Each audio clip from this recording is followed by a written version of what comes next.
Bhaja Govindam, verse 21. Cycle of birth and death, again and again. Punarapi Jananam, Punarapi Maranam, Punarapi Jananijathare Sayanam. Iha Samsare Bahudustare, Krpaya pare, Pahi Murare.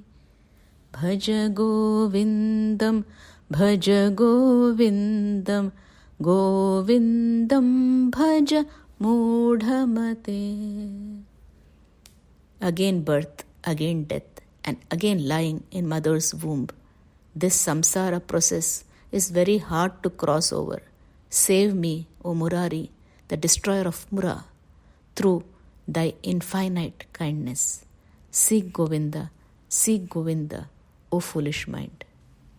Let us listen to a story based on this verse. One man was going through a lot of difficulties in his life.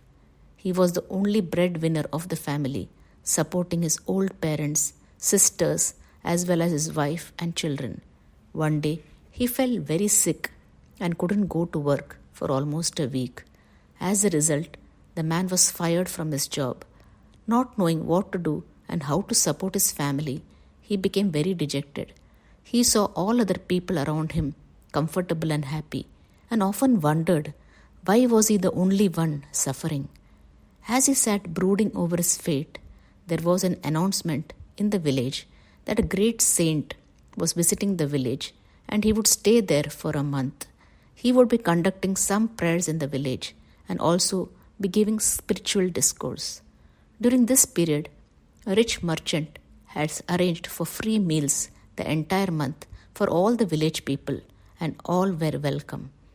As the man heard the announcement, he felt relieved that at least for a month the food issue of his home would be taken care, and in the meanwhile, not only he could start looking for another job, but also avail the opportunity of listening to the Guruji. Next morning, as the Guruji arrived in the village, the man welcomed the Guruji warmly and told him that he would like to serve him daily as long as the Guruji remained in their village. Guruji was pleased with this man and asked him to take care of his daily needs for prayers. This man sincerely served the Guruji daily, most enthusiastically and with a lot of love and devotion. Every evening, he would listen to Guruji's discourse. However, mentally, he was preoccupied about his future and reasons why misfortunes fell upon him. The Guruji was a realized master, and one evening he gave a discourse on karma. He beautifully described karma as follows. There are 4 types of karma, namely prarabdha karma, matured karma. Imagine a fruit, an apple on a tree. It has come of its age. It is ripe. Either it be plucked in time or it detaches itself from the tree and lands on the ground. It cannot remain on the tree forever. Similarly, prarabdha is ripe karma. At some point in time, you planted a tree and the fruit is ready to drop today.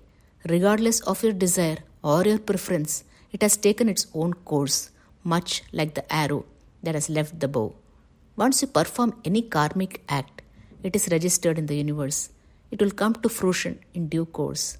There is no escape. Whatever you are going through in life presently, note the word presently, that you have no control over. It is your prarabdha.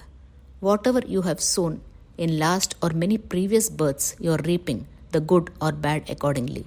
So if you think why you are suffering so much, it is the result of your past actions. One has to undergo the consequences of their past actions.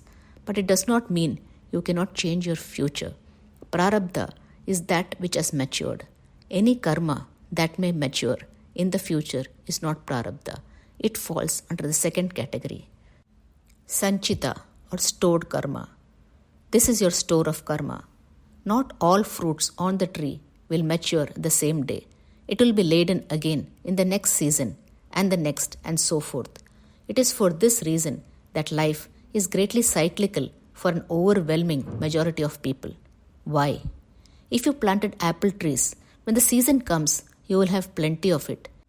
And if you planted wild berries, however attractive, thorny bushes, however protective, they will flourish too during their seasons. It is often the case why problems rarely come singly. They come in hordes, so too good times. There is something unique about the Sanchita karma. It can be changed. If you can go to the source of your apples and berries, you can choose to nurture them or destroy them altogether. The key is going to the source. The third one is Agami or forthcoming karma. Imagine you entered the apple garden. You performed a karma. You exercised a choice, forced or voluntary, regardless. Based on this karma, you are bound to perform certain such other karmas as sighting of the apple trees, experiencing the fragrance, and a definitive karma of exiting the orchard is also waiting to mature. The importance of this karma cannot be underestimated or overstated. The choices you make today have a direct bearing on your future tomorrow. What you do in the present moment determines what unfolds in the next. Agami karma is a mandatory karma. You have little choice, if any. If you have entered the orchard, you will have to perform the action of exiting as well, sooner or later.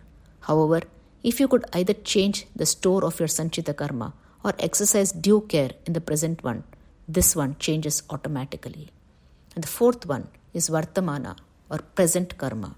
It is also known as Kriya Mana, actionable present karma, the one that is being done. There is another term, perhaps better, called Purushartha, effort karma. Let us assume you no longer want apples.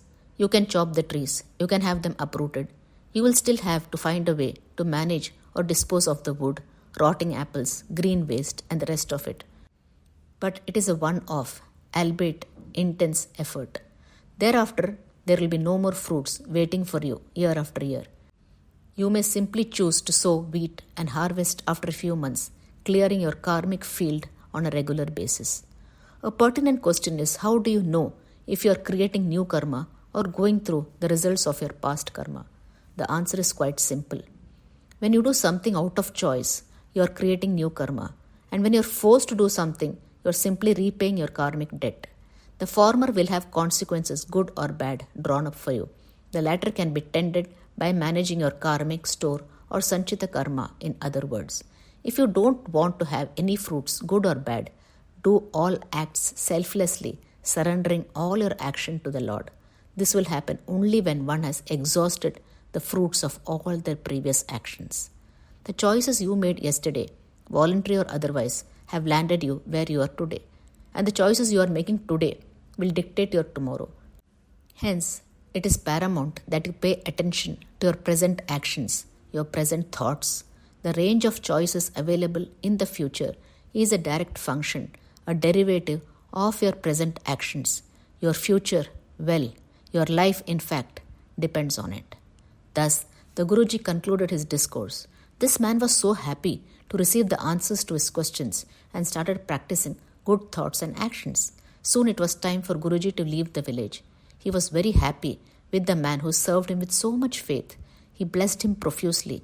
The rich merchant who had sponsored the event also observed this man's dedication and sincerity and offered the man a good job in his company, and the man was relieved of all his difficulties. So, the man realized that it was his bad karma that made him suffer and his good karma that gave him the opportunity to meet and serve the Guruji.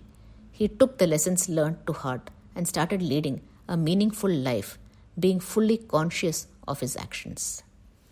One takes birth again and again to exhaust one's vasanas or tendencies. Due to our ignorance of the way and the goal, the extrovertedness in us compels us to get ourselves attached to the objects which have beauty and charm created by the imaginations of our minds.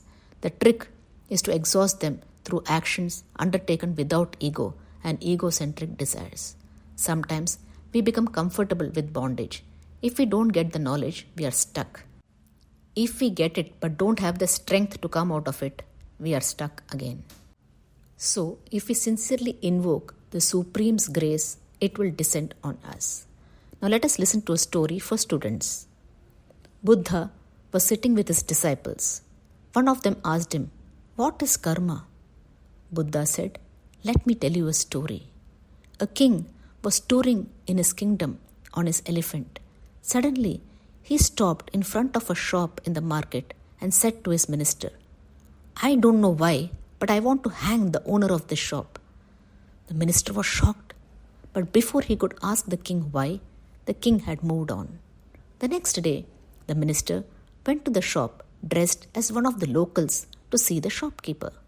He casually asked him how his business was faring. The shopkeeper, a sandalwood merchant, reported sadly that he had hardly any customer. People would come to his shop, smell the sandalwood, and then go away. They would even praise the quality of the sandalwood, but rarely buy anything. His only hope was that the king would die soon. Then there would be huge demand for sandalwood for performing his last rites.